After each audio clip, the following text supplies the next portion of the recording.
Hi everyone, thank you for joining the show again and appreciate a lot that you take some time to listen to our expert and our guest speakers.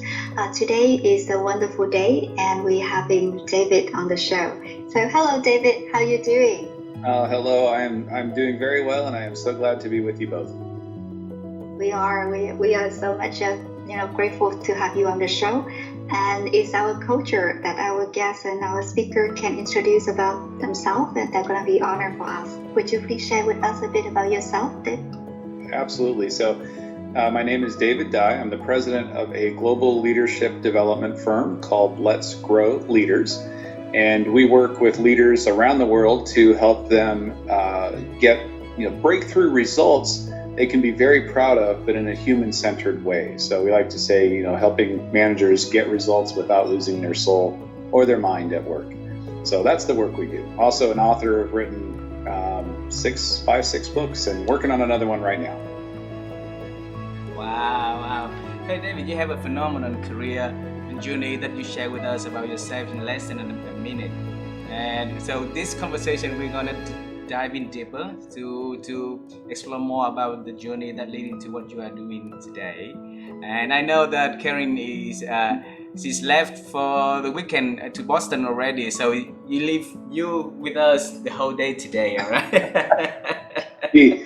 Her last words as she walked out the door is, "Oh, you're going to enjoy your conversation. That they're good folks." So she trusted you. Please tell her that we say hello also, please. All right. I will do that. Yes. Hey, David, we believe that everything always has the beginning. So let's travel time together in this conversation. Vivian, when she was young, she wanted to become a singer, and life did not give her any chance to do, to perform on stage except at home. So we sing a lot of karaoke at home, and when I was young, I wanted to become an astronaut, but life also hit me hard, so I didn't get a chance to do anything close to what I wanted to be doing. So, David, we want to know when you was young, what was your dream about the future, though? I'm going to answer that in several ways. If I go very young, I had two professional desires, and I didn't know. I actually had an orange, a fruit, that I colored a face on each side, and depending on what day and how I was feeling, today I wanted to be this, and then I would turn it if I wanted to be that. And one was a professional football player, soccer, so international football. And so that was one. And then the other was to be a forest ranger. So, in the United States, in the national parks, somebody who is patrolling the forests, and I love nature and animals and the trees and the mountains. And so those were two goals I had. Well, I learned very early I was not going to be a professional footballer. I am not athletic that way. That wasn't for me. I did pursue the forest and environmental sciences all the way into university, and realized that I didn't want to take the other classes, the biology classes about like cells and blood and human anatomy. I don't know any of that. And I changed my major to political science because that's another fascination that I have had since I was very young. I remember age 11 or 12, I would write a question to myself, like, what is the best way for us to work together, to live together?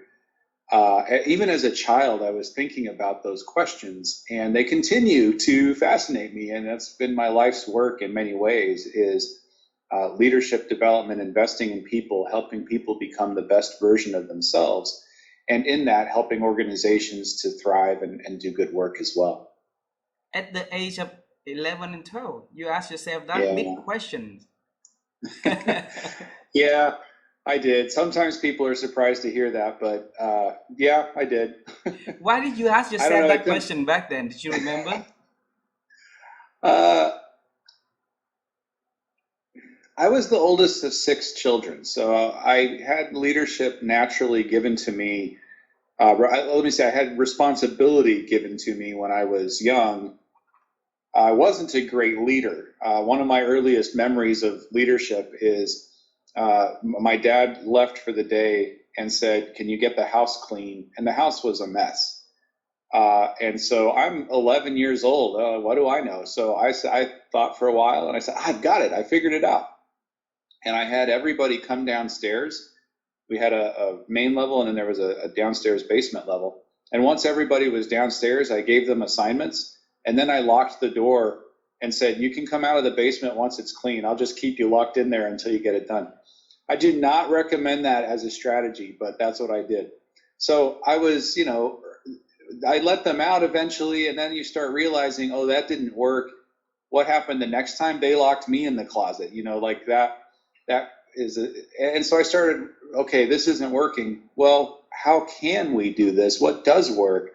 So I started asking those questions pretty early. Wow. And then from the first experience of leadership, and then now you are the president of the Let's Grow Leaders company. So the journey is totally different. Can you tell us how the journey took place at the beginning after you finished university? Sure. So I was working on a master's degree at university. At the same time, I was very young. I ran for elected office. I was 20 years old when I was appointed to a planning commission role in a city. And then as soon as I was 21 of legal age to do it, I ran for election, and I got elected to a city council. And so I had some community leadership that way. And then coming out of university, I was working on a master's degree in education, and I was hired by an NGO, a nonprofit in the United States that worked with young people who are in poverty and very hard circumstances in life. And so I was asked to use my education and the education degree that I had to that work to help them, but also a mentoring, counseling, leadership development aspect as well. So, and I did that work for 17 years. Wow. And that organization started in one city, but then grew around the country. And through that process, I was doing so much leadership development. And it started with me. So asking those same questions. I was promoted to my first leadership assignment I had a team of 3 other people. I was how old was I? 25 years old about. And I had not led in an organization, a business context. I had not done that. So I'm trying to figure out, it's asking the same question. How do we do this? So I went to the library, and I see the books on your shelf behind you, and I would check out a whole shelf of books. So imagine just take that whole top shelf of books. That's all the leadership management books I could get. I would check out all of them that they would allow me to take. I would read them. I would take notes, think about what we should do, take them back, get the next shelf, take notes, read them, think about what we should. So I learned as much as I could that way, started implementing those things. Well, as I did that, I was then given more responsibility, and until I ended up as chief operating officer and then CEO for the national organization. And so had a variety of different leadership assignments along the way. And then ultimately, when I got to the end of that time, decided to start my own business, doing what it was that I most enjoyed, which was helping people become the best version of themselves. And doing that, investing and teaching of those leadership and management techniques, all the things that I had learned and invented and figured out along the way to try to pass that on. Wow, beautiful. And David, we have a lot of executive friends who lead in organization, and by the time that they retire, there's few things. There are 2 things in common they share with us about their regrets. First one is about starting their own companies when they had time, when they were younger, so that they can share with the world, they can use the expertise and share, and help other people. And the second one is writing a book and share their stories and experience. So you do both of them very nicely. I want to go to the entrepreneurship first. All right. So back then you've been holding a leadership role, and everything is very stable, right? You have you in the very comfort area. But why did you decide to leave and start your own company? Uh, it's such an interesting question. If you had talked to me 5 years before I left, hey, are you an entrepreneur? Do you want to start your own business? I said, oh, no, absolutely not. What happened was I started, no surprise at this point, you know me, I started reading, and I was reading about people who had done that, and specifically in the kind of work I liked doing, in the consulting and coaching and speaking and writing and sharing those ideas. And I realized that there was a business available there. So one was I started having some vision that it was even possible. The other thing that happened was I started coming to a point internally where I had to. And I don't know quite how to explain this except to say I started to have an unrest inside that if I didn't do this, I was no longer in alignment with myself. And so the easiest way I can explain it is I had to do it. That's a hard explanation, I know. How do you analyze that? I'm an analytic person, but that was the reality. It became a growing awareness, and it took several years. I tend not to do things quickly. I tend to think and process, but it took 3 or 4 years for that to build in me and realize this is what I need to do. And was it unstable? Absolutely. I saved up some money. I had some money available that I had saved up for all those years. Saved money, got my daughter into university. And so then I had enough money left that I was like, okay, I can start something and have a little bit of cushion to be able to do that. And like so many other things, if I had known all of the challenges and everything else, I either would have waited longer and saved more money or maybe not have done it. Like, it is hard. It's not easy.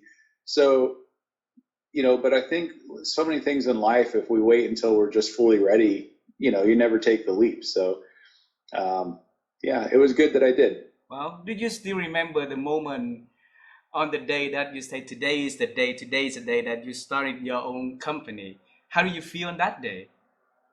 Oh, so excited. So excited. Yes. I remember the day that I registered my company with the government. It was April in 2012 was the day that I did that. And then the day that I left, I can tell you the exact day and time. I left, my final day in that role was July 31st of 2012. And I finished the day at 11:30 a.m. in the morning. And I said goodbye to everybody, got in the car, and I drove to a seminar where there was a longtime expert in our city teaching a course in some of the things I wanted to do. So I left, walked out the door, drove to a class to start learning more about what I was doing next. So in your plan, what was your plan of doing next, David, back then?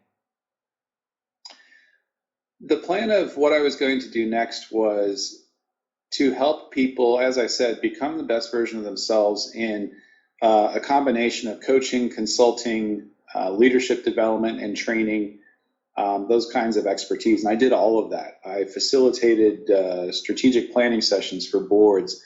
I took any work I could get related to that arena. I would coach individuals. I coached small business owners. I coached leaders who were growing in their business and needed help. I consulted with other organizations, nonprofits, a global engineering firm. That was a fascinating engagement.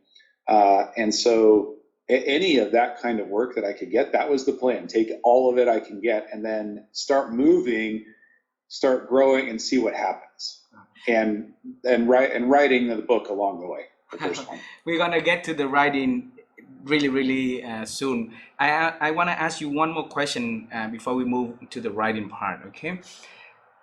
Because a lot of people out there want to start their own companies. So starting is really hard to start from 0 to 1. I want you to remember back when you first having your first client. Can you share about that with the audience so that give them the strength to walk their path, though.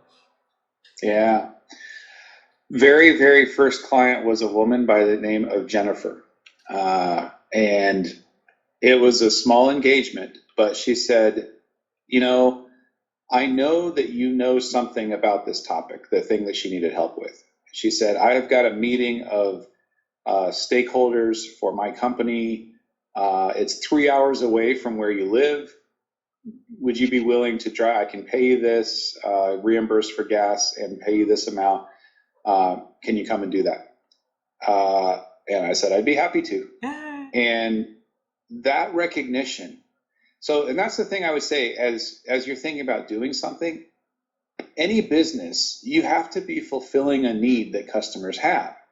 And so you have two choices. You can meet a need that they know they have, or you can help them realize a need they don't know they have, but now they do. So if we think about the iPhone, nobody needed an iPhone before there was an iPhone. But once we knew it was there, everybody needs a smartphone, right? That kind of thinking. So for the kind of work I'm doing, people know they need it.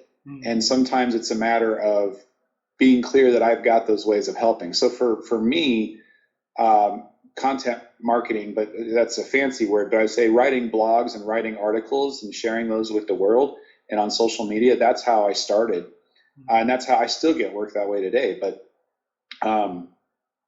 putting those answers to questions I know people have and helping them that way, to me, that's a way to start a business. Now, if you're building a product or software or anything like that, what is the need that you're solving that people are going to be willing to pay for because you're making their life better, easier in some way, or helping them achieve a goal or a dream or solve a problem? Any of those are the places I'm looking if I'm going to be starting a business. And then, and can you do it? Then you got to figure out all of the numbers have to work, but at the core, that's what it's all about. Beautiful. Since you mentioned about that, I have another question before we move to the piece of the booking, okay? The books. So you mentioned a lot of change happened to you because you went to the library and reading a lot of books about leadership, personal developments, and there seems to be some secret in the way that you're reading, so that you'll be able to see, something in there that also help you to realize there's a potential market that the people in needs for this kind of service that you are doing, and then you start your own company also years after. So teach us, what is the secret in the way that you read, David? I haven't thought about that before. I think I read in many ways. Sometimes I read to explore. A new idea, a concept I'm unfamiliar with. And by the way, this is very much my personality. This might work for me, it might not work for somebody else, but I'll read to explore a new idea, and I don't know what the application is going to be. I read about how octopus think and interact with their world because they're so different than any other creature, right? And then I'll read about when I have specific challenges. So that's reading to explore, but over here I'm reading to specifically learn and solve problems. So right now I'm reading two different books that are about business growth, because every business has a life cycle. And so you start early and then you build, and then you get to some instability, and then hopefully you get to a good place of stability. From there, it's also often common that you'll come to a place where you get rigid and start to decline because you're too set in your ways. And if you're not careful about fixing that, then you can decline all the way down to stop and the business dies. So I'm reading a couple of books about that and about the ways that different business operators work together. So those are because I want to invest in the success of our business and be thinking about specific problems and challenges. And then I read for fun. So the exploration is for fun, but sometimes just this is fascinating to me, or I'll read fiction that, in a variety of different things. So I read because I enjoy it, but I also read to explore and I read to solve problems. And what I would tell you in terms of, you're asking the secret of how I read. One is I'm always thinking about how what I'm learning here, how I can use it, how I can incorporate it. Is there something here for me? A practice that I have had for many, many years is I highlight, if I'm reading a physical book, that's a physical book, I will underline, highlight, circle, and then I go back and I have an Evernote is where I keep it, but I have a database of all of the quotes of anything I've ever read. And so anything that I highlight, I will then put into that system. Now, if I'm in a Kindle, my e-reader from Amazon, you can highlight there and it saves them all. And then I will take all of those and put them into the same system. So I'm always kind of collecting thoughts that have made a difference or that struck me in the moment. And then the last part I would say is I try to use that knowledge. You can read, and I've met people like this, and I've been this person too, where you can just read so much. And do I really need to read all of that? Or is it more about using a couple of the key ideas that are going to make a big difference for me? Yeah. So for instance, I just got to meet someone who I have really respected. His name is David Rock, and he's the founder of the Neuro Leadership Institute. And so he has studied leadership from a neuroscience perspective. What is happening in our brain to be effective leaders, to lead effectively with organizations, to bring out the best in people. He's like, you know what, all of it, I want to know what's happening in the brain. So we're doing this from a scientific basis, and it's truly human-centered. And I have admired and respected his work for many, many years and used a lot of it in my own, it's informed a lot of my own approach. Well, I got to meet him last week in person. He was at a conference, so I got to talk to him and have several conversations. And I realized through those conversations that I needed to go back and reread and reapply some elements of that. So it's been 10 years since I'd read his work. How much am I still using? So that's the final element, I would say, is there's read, note, take notes, and all the different ways you might do that. But then what are you going to use and how are you going to use it? And if I can take something and start applying it, what's the one idea from a book or the two ideas from a book that I want to start applying? And I say one or two because if you try to take 17 different things, it's too much and you're not going to be able to do any of it. But if I can choose one or two and put them into my work or my life, then it's good. Beautiful. David, thanks a lot for sharing the three things that you do when you're reading. And the last piece is very critical because, a lot of people reading and not doing anything about that. A lot of ideas thought but never execute anything at all. So it became in a waste, right? So thanks for sharing. The other thing I'd say about that is there's another type of reading I do as I'm thinking about it, and that's reading for inspiration. And sometimes I will read about I'm developing into a runner. I don't know that I'm a runner yet, but I just did my first ultra marathon last year. Did a 50 kilometers, which was so fun. But sometimes I'll read about runners and their journeys, not to learn a specific technique or how to do it, just for inspiration, just for motivation. And so that's another way of reading in business or life or anything. So I add that too. Beautiful. Thanks for sharing that. And that is the purpose of what Vivian and I are doing. So we're running these shows to bring your stories as a way to motivate and inspire people so that they can, have the courage to do what they are doing. And since I mentioned the word courage, I just want to share with you that the past couple of months in Asia, specifically in Vietnam, there's a lot of seminars, a lot of, like kickoff meetings by, big companies, and the word courageous has been mentioned a lot. So whenever we attending those kind of meetings, I always remember about your book, Writing with Caring, about courageous, right? So let's talk about the journey of writing. Okay. Yes. So by the time that you left organization, starting your own company, how the path of writing came in between? Yeah. So I actually started writing a blog, I want to say 2009. So this would be 3 years before I ended up leaving and starting my own business. And I started that blog because I was teaching leadership, teaching management, but as the organization grew, I couldn't spend enough time with people. The United States is a big place. I could not get around to everybody. I couldn't talk on the phone with everybody. So what could I do? I started writing, and I would write 3 times a week.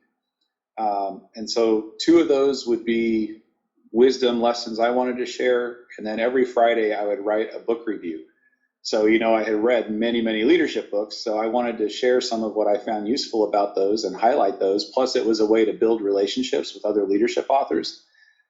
And they say, "Oh, thank you for promoting my book." And then they would promote my blog, and so it would work nicely that way. So I started doing that for 3 years before I went out on my own. And I actually had, like, as I mentioned, Jennifer, who was the first client I ever had. She asked me to come and do that. I hadn't even left my company yet. So I took a day off from work to go do her thing, take PTO to do that. So that was the start of writing, was consistently getting, and I think consistency is part of the key.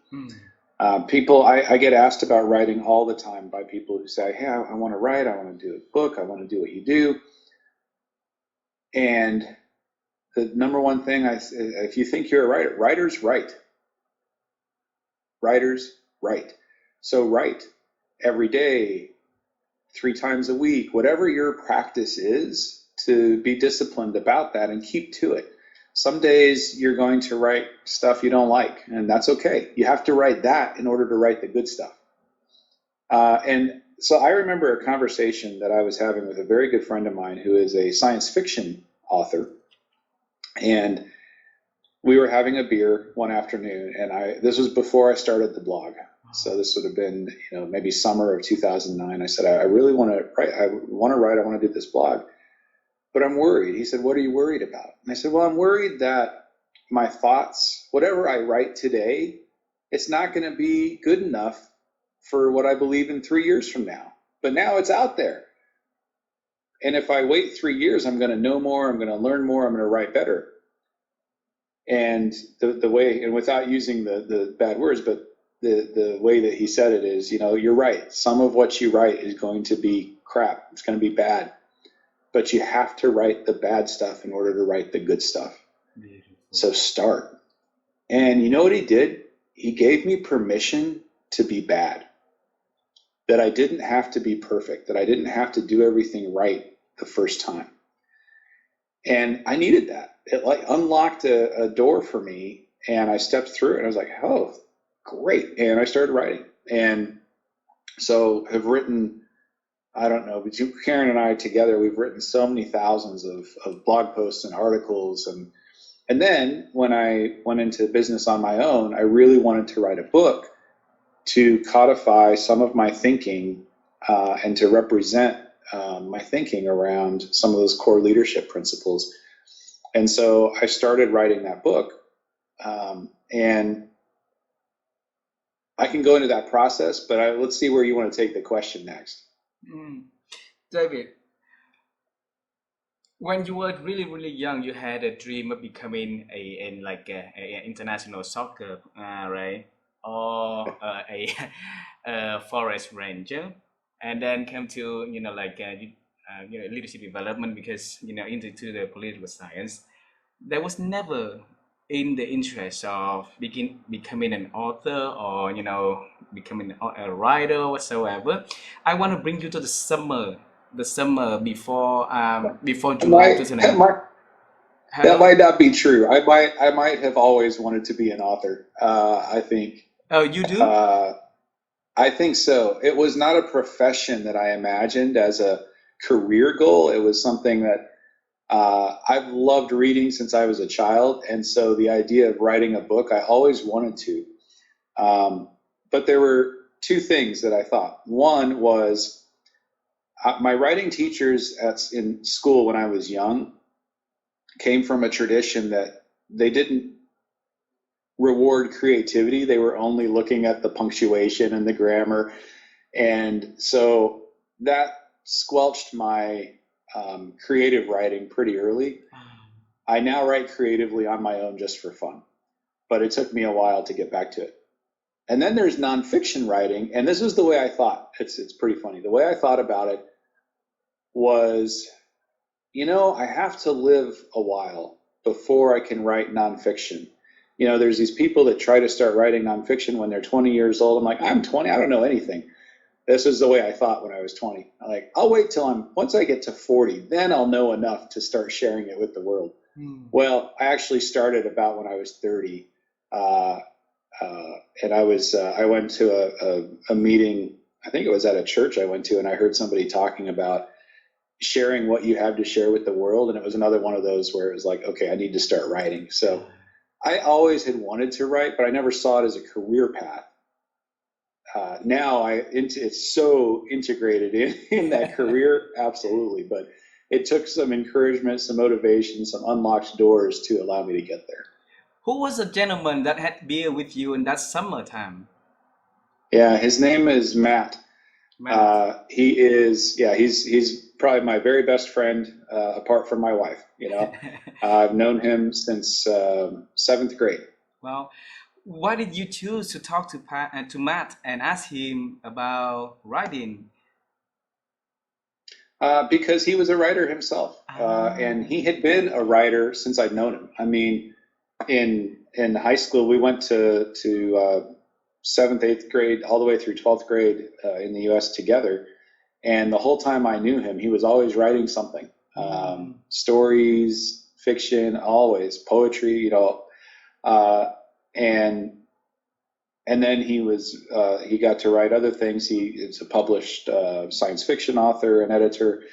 And so he had experience. And whenever I want to learn something, I try to talk to somebody who has experience. Beautiful. It's not only that he had the experience, but also he was so kind to give you the courage and the permission to be bad also, right? So that's starting the whole career for you to that's starting to open the doors for you to start the writing, and that's how all the books being introduced. So congratulations. Send our regards to Mark for being so kind to give you a good words of advice and good support back then. Okay.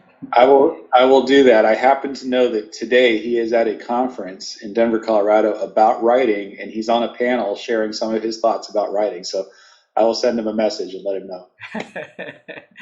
All right. How do you feel after writing, 5, 6 books together with Karen already? How do you feel about that? Yeah, some of the books have been books I've written on my own, and some of them we have written together. And she also has written one on her own. And it is, how I feel about that is it's amazing how much you can write, and there is still more to write. There's still more to say. Our son often asks us, how on earth do you guys write so much? Don't you run out of ideas? And it's interesting because no, we really don't. I mean, there's always somebody needs help in a new way, a different way, another problem to solve, another way to express. And the other thing is that I may have written something 3 years ago, but only so many people saw it. So sometimes things need to be said again or in a different way. So there is so much more to be said, and so many more. Karen and I are working on a book right now about conflict in the workplace. But after that one, if you were to ask both of us what other books we might want to write, we probably each could list maybe 2 or 3 different books that we might write in the future after this one. Let's stop before we go into the book about conflict. Okay. Since you mentioned about the words ideas, and you and Karen have endless ideas where a lot of people have zero clue about the ideas, or come up with ideas seems to be very, very hard for them. How, in what way that you and Karen can nurture and create, and grow ideas together? There is a lot in that question. It's interesting because Karen and I both have a lot of ideas, and we come to them differently. Karen is a visionary. She can really see things that don't exist and opportunities and kind of create things and so on. My ideas come a little bit more, I would say practically sometimes, where she can see into the future and see something that doesn't exist and say, let's make that. For me, it's more a process of connecting with people and seeing what they need and what's going to help them and how could this be better? How could this be more effective? And as I ask myself those questions, I start to come up with solutions to those, and that start coming up with ideas about what we might try, how we might do that. And as Karen and I work together, and this can be very powerful for those of you that you were asking earlier about starting your own business. There tend to be two types of people. There's in small startup businesses, you've got the visionaries and you've got the operator, the person who integrates everything. Karen is the visionary. I'm that operator integrator in our business. And that ability to integrate can be really, really powerful in the nurturing of ideas. Now, part of it is, okay, you have to filter because Karen will have 100 ideas. I'll have 10 or 15 ideas, but now we have to take those 115 ideas and you can only do 2 or 3 of them. So you have to choose, okay, let's filter through and develop some ways of thinking about which of those ideas is going to help us get where we want to go, to help the most amount of people, to serve our business, our team, and so forth. So that process of looking at what could happen, looking at what needs to happen, and then choosing the ideas that are going to be the most effective. That's at the high level, that's how I would describe it. So how, with that personality differences, how would you and Karen be able to deal with conflicts or get into agreements when she has so many ideas to run and you are really a practical person to evaluate ideas and see what works and what not? You know, you have to have respect for one another and curiosity for one another. And I think part of the answer, and we have spent a lot of time thinking about this question that you're asking and learning about our own process. And so I would say a couple things to people like me. If you're more of the practical kind of person who is thinking about the operations and making everything work, and you've got somebody who's an idea person, it's easy for them to feel like you're very negative. Why are you so negative? You just say no to everything. I was at this conference last week talking to somebody like that. He's also at a husband-wife team, and he's the practical one. He said, my nickname is Dream Killer. I'm the Dream Killer. We were laughing. But the idea is, I'm not trying to kill any dreams. What I want to do is use language like this. Wow, that's an interesting idea. That's a fun idea. And so first, I'll just let it sit. Just acknowledge, wow, that's a fun idea. And some of those just float away. They're like butterflies or clouds. Like, oh, there's an idea, and it goes on. Other times, then there's going to be some that she might bring 2 or 3 or 4 times. Like, okay, she really cares about this one. This is a real one. Let's talk about it. Okay, so now I'm going to talk about it. Now, I may immediately, what happens in my brain typically is I go, oh, okay, if we're going to do that, well, here's 2 problems. Here's another thing we're going to have to figure out. Like, in the moment of the idea, that's what's happening in my brain. I'm already having all of that happening, like this, that. Where for her, let's explore, let's think about this. So the caution, if you're like me, don't shut it down. Instead, approach it like this. Wow, that's a fun idea. Here are some ways some things that I think we need to do to make that idea work. We're going to need to solve this challenge. We're going to need to figure out how to do this. We're also going to need to reprioritize this or this because that will take some resources, or we're going to have to find out some other resources. Those are some things I think that we could do to make that idea work. And then what will happen is the visionary will go, yeah, I see that. You know what? I don't want to do that idea. I like what we're already doing. Or they'll say, you know what? Yeah, I see that. You're right. Let's figure out how to do those things. And yes, let's shift some priorities and make some different choices. And so that conversation can be really helpful in helping the visionary to sort through their ideas, they need you, they need your help to be practical, and you need them to be inventing the future. You need both.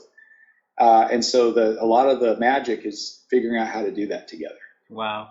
I wish Karen was here so that I can ask her, what about her side of the story also. What would she react to when you keep giving, like take things slow? So can you answer that question on her behalf since you've been with her for so Sure. long? Yeah, I think if she were here, she would tell you overall, she's grateful for it. She's grateful that I bring what I bring to the conversation, because and she has said this many times, would not have built the business we have built if I hadn't brought those elements to it, that we've been able to do far more, reach far more, all of that. And she would also say sometimes it's very frustrating. And sometimes she has to say, don't be so negative. And I have to remember, oh, right. And to practice that, what I just shared about, to be encouraging and curious first. And so I think the discipline for both of us and for anybody as you're having these conversations and working through any kind of human conflict, any kind, is curiosity. Let me truly listen to where the other person is coming from. What is it that they're truly saying? Is this something they feel strongly about? Well, why? Is this something that's just entertaining and fun? Okay, let me explore that with them. And that can be hard when we're, feeling the urgency of pressure, deadlines, and so on.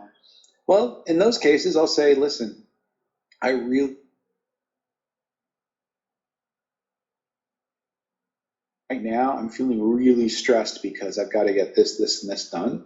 So can we table this? I'd love to revisit this, tonight or tomorrow morning or whatever the time frame is.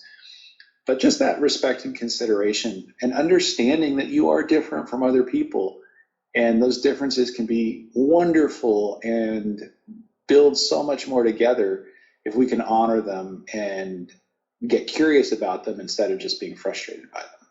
Beautiful. Yeah.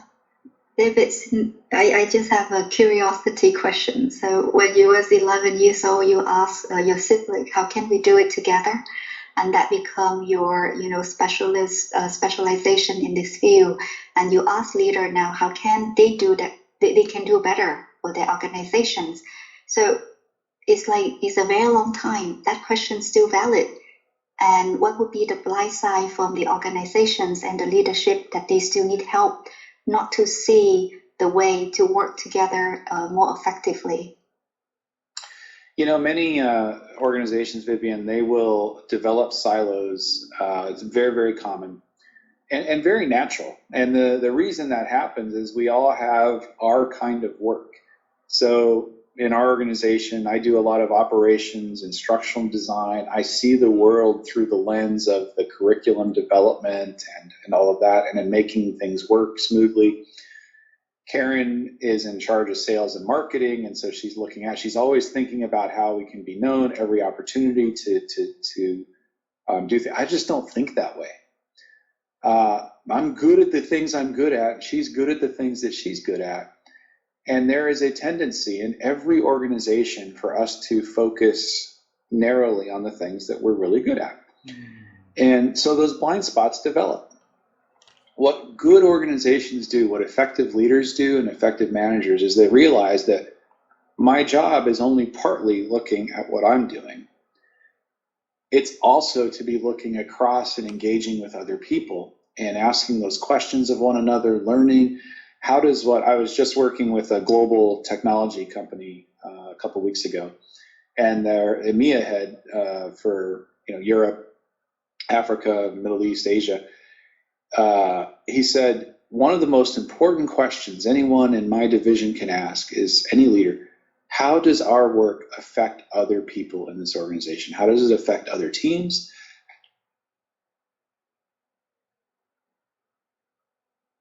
A beautiful question.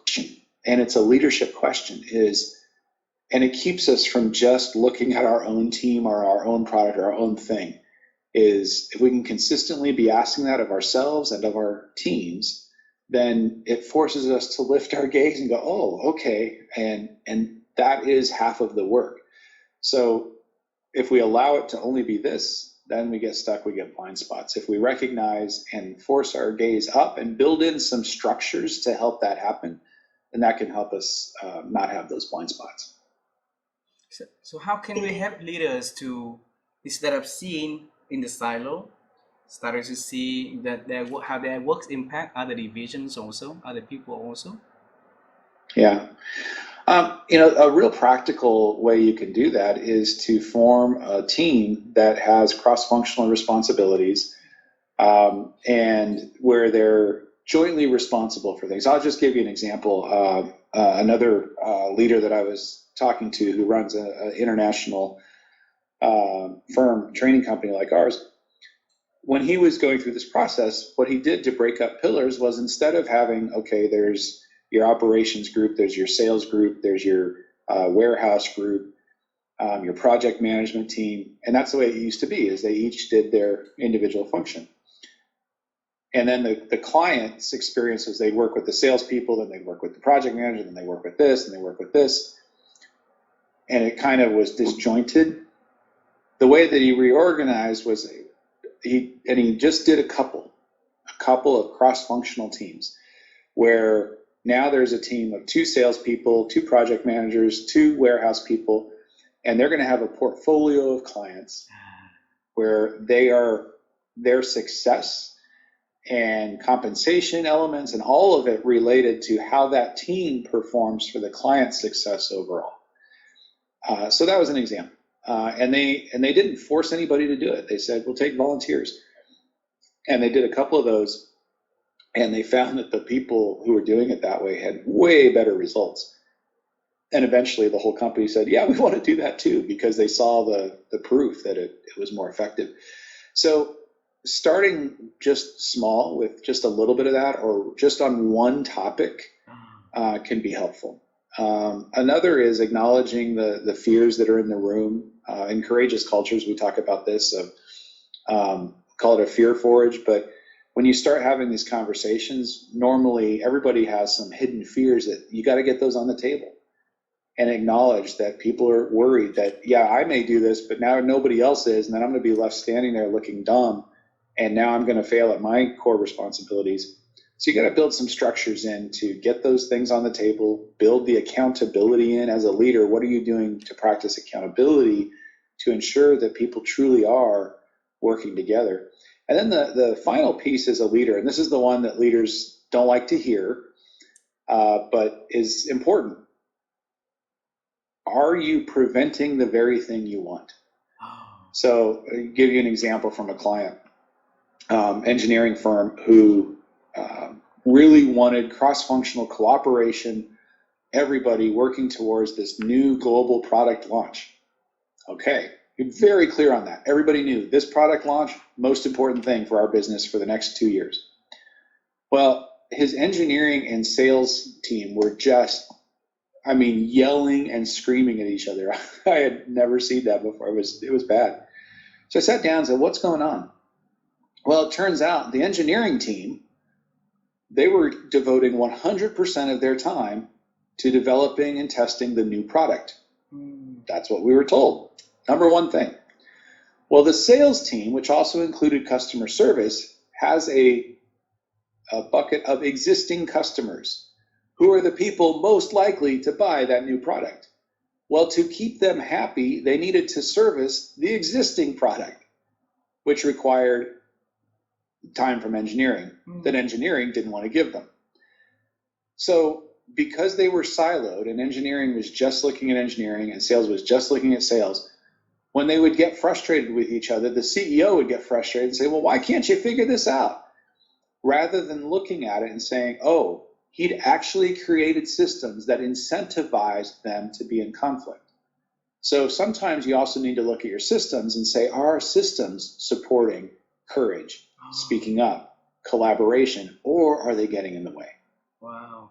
And is that related to the books that you and Karen are writing about at the moment, about conflict at the workplace? Yeah, so and I think that specific story I actually share in Courageous Cultures, which is about building cultures of micro innovation, problem solving, and people speaking up on behalf of the customer and employee experience and building a culture where that's the norm. The next book we're writing is, yes, about conflict in the workplace, and that's certainly an example of one kind of conflict. It's actually a very common kind of conflict where the structures that we're in are creating conflict between us. So if Vivian and I, if we're having a conversation and we're like, you don't care about this, and she's like, no, David, you don't care about that, and okay, wait a minute. What is it we do care about? What does success look like? And if we realize we have different definitions of success, now we know there's another conversation we need to have. Maybe we need to have it with our manager. Maybe we just need to have it with one another to figure out how we can help each other to be successful and achieve the ultimate end, depending on the company we're in. So that is a common form of conflict in the workplace, and one that we'll definitely be addressing in the next book. Wow. So who would be your target audience? Go ahead, Vivian. Yeah, just curious. Since nowadays the workspace is a bit more, dynamic. People can be in hybrid system, can be in remote.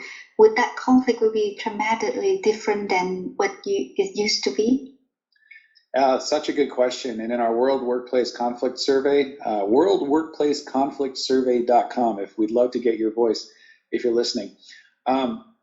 We are seeing some interesting results so far, is that some people are reporting less conflict because they're working from home or working remotely, and other people are reporting more conflict because of that. So it depends on the people and the circumstance, and it gets interesting into the details. So some people working from home, they're just not having any conflicts because they're just avoiding it all and they just do their work.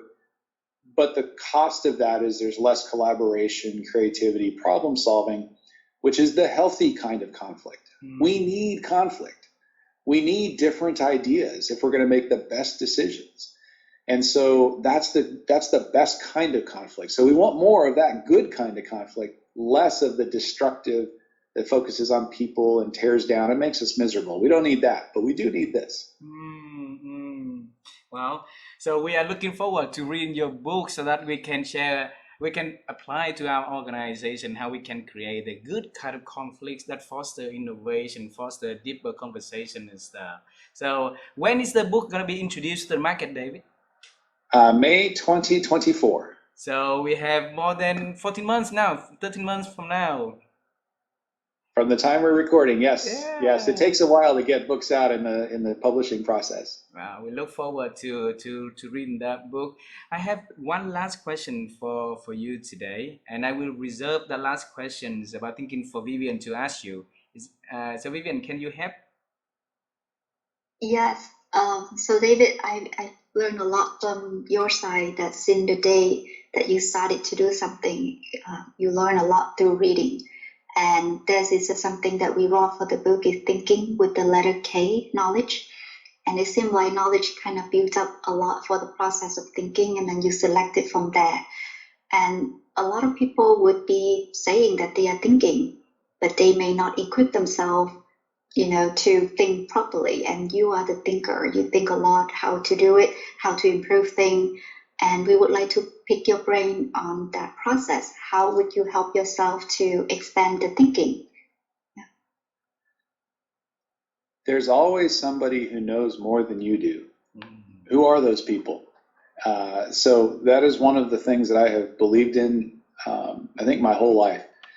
I want to learn something. Who knows this thing?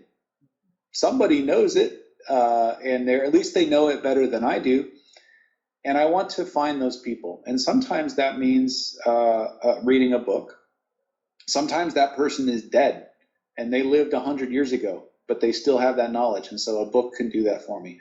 Sometimes they are here today, but it's going to be hard for me to reach them. So maybe I read their articles or things, or again, reading or watching their videos or listening to their podcasts, depending on how you like to get information.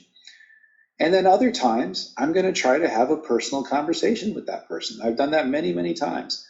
And so one of my kind of rules, when I'm trying to do something, if I hear it 3 times that this is the thing to do, I try to take action on it. So 2 of the books I'm reading right now, it's because I've heard of one of them, I heard it again, That 3rd time, I got to read it. Oh. I'll learn something. Too many people have told me you need to do this. Like, okay. And so to learn who is it that knows what it is that you want to do? Find those people.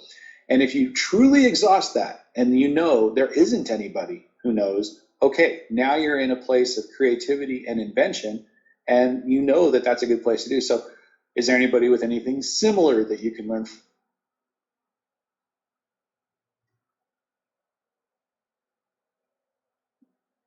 David, you were mute for about 10 seconds. So can you say the last one? Yeah, sorry about that. Yeah, no problem. Yes, I was saying that there's always somebody who knows. If there isn't, now it's time to be creative. Now it's time for innovation and creating new ways.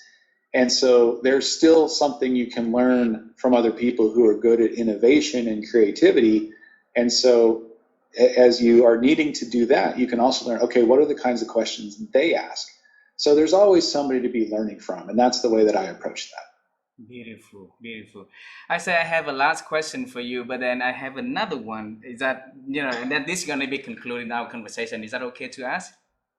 Yes. All right. So David, I promised to my coach is that I ask every guest a bizarre question. So I want to ask you, how's your day looks like? Can you share with us how your days look like? Every day is different. I can tell you today, I'll just share today for an example. I don't have any programs today. Many days we're delivering programs to our clients, and we do a lot of that via live online delivery, but some of it in person as well. But today, no delivery. So I started the morning reading one of those books that I mentioned. Then I had an interview, kind of very first thing of business hours. I had a LinkedIn Live show that I was a guest on, where I was talking about leadership and talking about my most recent solo book. Then worked on some client delivery materials that we're working on, some card decks. They are card decks with many of our leadership tools for a new client that we're just starting with, and then talking with you. And then I have a gentleman from a government agency in half an hour that I'll be talking with, and he has some questions about some of his young leaders and how to support them. And then the rest of the day, I'll be working on those client materials. And then the final part, I'll be writing that book that we talked about. Wow. Thanks for sharing how your day looks like to us. Thanks for spending your time with us today, David. And we really appreciate that. We really love the conversation today. Please say hello to Karen, to Matt, and if Jennifer is still there, around, you still have a connection with her, please send her a message and say thanks for being the first client of yours, David. Right? Okay, I will tell her. You have a wonderful day, and I hope to see you and Karen in Vietnam in person one day. Okay? Oh, it would be our pleasure. Thank you, Vivian, so much for having me on the show. I really appreciate it. Thank you very much. Thank you, David. Bye-bye. Take care now. Bye-bye.